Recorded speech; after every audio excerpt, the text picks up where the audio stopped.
السلام عليكم ومرحبا بكم على قناة آخر الأخبار.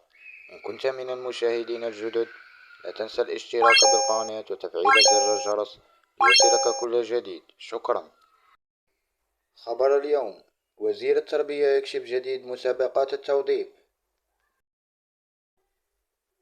أعلن وزير التربية الوطنية محمد الصغير سعداوي أن مسابقات توظيف أساتذة جدد تكون حسب احتياجات القطاع.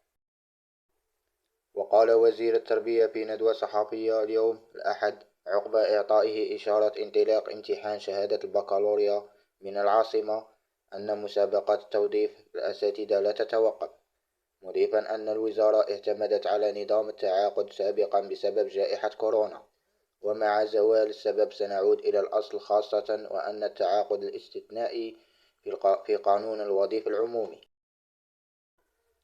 وأكد وزير التربية أنه سيتم العودة إلى مسابقات توظيف حسب حاجة القطاع إلى استخدام أساتذة جدد عن طريق المسابقة، حيث يرتكز القطاع على منتوج التكوين وهم خريجي المدارس العليا للأساتذة خاصة، وأنه من أعمدة جودة التكوين الاعتماد على أستاذ متخرج من المدرسة العليا.